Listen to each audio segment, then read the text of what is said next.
All right, ladies, I'm going to go over our video for our Coolin' in the Pool page. I've already done some of our pool noodles just in some fun colors that I think go well with the paper. And then I'm going to pull out the tantalizing teal and I'm going to cover my last two pool noodles. Now, I'm just showing you this because I've got a different way of actually covering our sponge. Instead of dipping it into the whole pod here and getting it around the edges, I've been using a palette knife to load up the sponge, and it really seems to work a lot better. So let me just move some of this aside so I've got a little bit more room. And I've been grabbing my palette knife and I'm just putting some on the end of the palette knife right there. And then I just push it into the sponge. You're still priming the sponge, and that's what this is right here. Now, do I have to prime this whole thing? Probably not, because look how big the pool noodles are, but I'm still doing it. And if you can see, like, I'm making sure the whole thing is pretty darn flat. I don't want any excess on there. I like this little palette knife because then I can just set it on top there until I'm ready to do my next coat. So I'm doing these pool noodles, and this is a luster, which means it has mica in it. And once I have these done, I want to do some splatters on this page like water. I thought that would be a fun little thing to do with the pool layout. So each time you're going to load up, push in, and pull off so that it's very flat. I'm hoping you guys can see that in the video. So no more dunking into our pods. Using your palette knife, so much easier, so much cleaner, and you don't use as much either. So with the lusters, 2 coats is just plenty. These cover so well and super easy.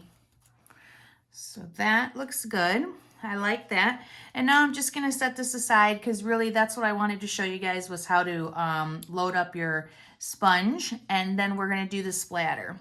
So let's clear some space and get some other stuff out, and I'll wash that off as soon as I'm done with you guys showing you this. You never want to let your sponges dry out, because if you do, then it's going to just make a huge, or it's going to ruin your sponge. So with my palette knife again, I'm going to take a really small dollop, maybe the size of a dime on there. I'm going to put it inside my thing.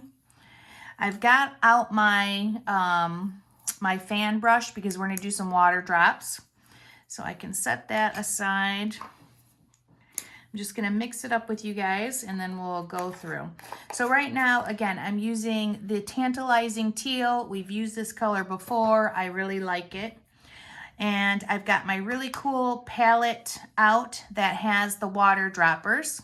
So now I've got my water. And let's fill that up. Less is always best when you're not sure how much water you need. I'm going to start with that. So 1 little dropper full with our dime size amount. I like to mix with my brush just because I can push it and make it really flat in this small space. It's much more pliable.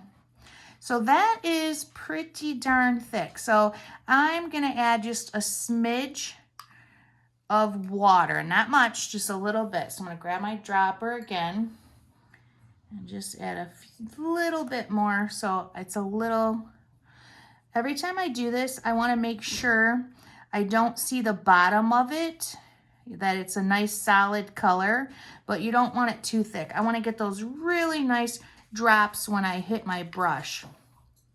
So I like that. I'm going to do a couple, and if I think it's too thick, I'll just add a smidge of water. So let's set this aside now.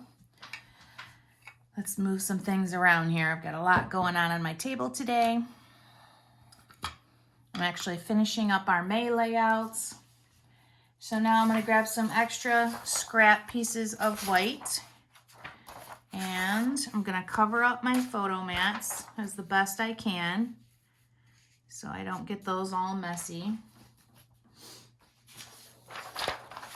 You know, if you want to do your layout prior to having the mats on, you definitely can. I like to have the mats on because then it helps me know where I want to do my splats at.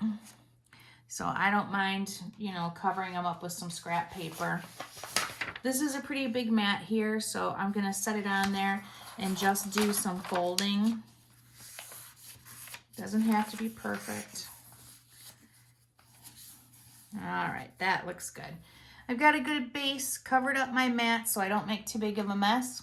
I'm going to grab my fan brush now, and I'm going to dip it into the mixture that we just did, and then I'm going to start doing my little splats of water. I'm doing quite a bit on this one just because I like that thought of it looking like, you know, pool water underneath my noodles and my embellishments on this layout. And I've got a nice big mat all around here, so I didn't cover up the edges, but if you're doing this on your dining room table, or a craft table that doesn't have a washable mat, make sure you are putting scrap paper behind that too. So that looks good, nice and fun.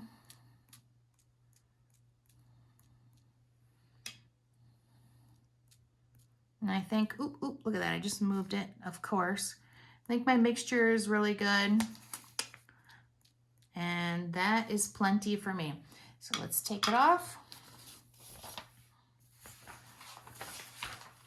See what we've got. I like it. And then that'll be the base of putting my embellishments. I'll let it dry, and when it's done, I'll go to town putting the rest of my things on.